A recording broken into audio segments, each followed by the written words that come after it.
ఆంధ్రప్రదేశ్ రాష్ట్ర అటవీశాఖ ఆదేశాల మేరకు Anantapuram forest circle officer Yashoda ఆధ్వర్యంలో చిత్తూరు జిల్లా పలమనేరు ది టైగర్ ఎస్టిమేషన్ అనే ట్రైనింగ్ ప్రోగ్రాం నిర్వహించారు.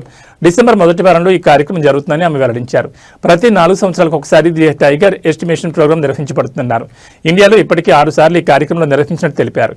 ఈ కార్యక్రమం ముఖ్య ఉద్దేశం అడవిలో పులులు మరియు వాటి జాతికి సంబంధించిన జంతువులను గుర్తించి వాటి అవయవాలు, వ్యర్థాలు అడవిలో ఎక్కడైనా కనిపిస్తే వాటిని సేకరించి సెంట్రల్ ఫారెస్ట్ డిపార్ట్మెంట్కి పంపుతామని తెలిపారు. దీనివల్ల దేశవ్యాప్తంగా పులి జాతికి సంబంధించిన జంతువులు ఎన్ని ఉన్నాయని గుర్తించడానికి వీలవుతుందని ఆమె తెలిపారు. వీటికి సంబంధించిన శిక్షణను అనంతపురం సర్కిల్ పరిధిలోని బీట్ ఆఫీసర్లు, అటవీశాఖ అధికారులకు డిజిటల్ స్క్రీన్ ద్వారా శిక్షణ అందించారు. మనకి ఆల్ ఇండియా లెవెల్లో 2026లో ఆల్ ఇండియా టైగర్ ఎస్టిమేషన్ అనేది జరుగుతాయి. అంటే ఇది మన కంట్రీలో 6వసారి జరగబోయే సైకిల్. ఇది ఎవ్రీ 4 ఇయర్స్లో ఒకసారి జరుగుతాయి. అంటే టైగర్ ఎస్టిమేషన్లో ఏంటంటే టైగర్ ఒకటే కాకుండా టైగర్తో పాటు మిగతా కో ప్రెడేటర్స్ అంటాం, టైగర్ లాగే ఉండే లెపర్డ్, స్లాత్ బేర్ అలాంటి అన్ని యానిమల్స్ని మనం అసెస్ చేస్తాము.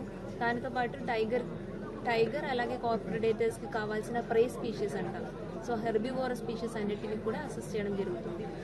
ఈ ఒక ఎక్సర్సైజ్లో మన అనంతపురం సర్కిల్లో ఉండే అనంతపురం, సత్యసాయి అండ్ చిత్తూరు డిస్ట్రిక్ట్లో ఉండే బీట్ ఆఫీసర్ లెవెల్ నుంచి అందరూ ఒక 200+ స్టాఫ్లు అందరూ, అడవి శాఖ సిబ్బందులు అందరూ కూడా ఇక్కడ రావడం అయినది.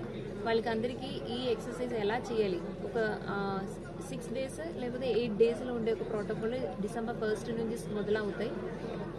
దానిలో వాళ్ళ ప్రతి ఒక్క బీట్లో ట్రాన్సెక్ట్ లైన్ అనేది తయారు చేయడం జరిగింది. అలాగే ట్రైల్స్ అంటాము, 5 kilometer స్ట్రెచ్లో ఉండే ట్రైల్స్లో వాళ్ళు ఒకరోజు ఒక ట్రైల్లో నడుస్తాము, ఇంకొక రోజు నెక్స్ట్ ట్రైల్లో నడుస్తాము. ట్రాన్సెక్ట్ అనేది కూడా 3 రోజులు ఒకే ట్రాన్సెక్ట్లో నడుస్తారు. అక్కడ సైన్స్, అనిమల్స్కి సంబంధించిన సైన్స్, వాటి డంగ్, పెల్లెట్స్ ఇవన్నీ కూడా రికార్డ్ చేయడం అవుతాయి. అలాగే ట్రాన్సెక్ట్లో నడుస్తూ డైరెక్ట్ సైటింగ్ అనిమల్ని కనిపించిన డేటా అనేది ఎంస్ట్రైప్ యాప్లో రికార్డ్ చేస్తూ ఈ ఇన్ఫర్మేషన్ అనేది మనం ఎంటీసీకి సబ్మిట్ చేయడం అవుతాయి మన స్టేట్ నుంచి. వారు ఈ ఇన్ఫర్మేషన్ని అసెస్ చేస్తూ మన ఫారెస్ట్ క్వాలిటీ గురించి, ఇక్కడ ఉండే టైగర్ గురించి, లేకపోతే కోప్రెడేటర్స్ అనిమల్స్, రేస్ కుక్కలు అయి ఉండొచ్చు, లేకపోతే జకాల్ అయి ఉండొచ్చు, ఇలాంటి ఏమేమి అనిమల్స్ మన అడవిలో ఉన్నాయి, మన అడవి ఆరోగ్యం ఎలా ఉంటే అసెస్మెంట్ చేస్తూ మనకు ఇవ్వడం అవుతాయి. ఇది ఒక 6 month పీరియడ్లో 2026 జూన్, జూలై టైంలో మనకు దొరుకుతాయి.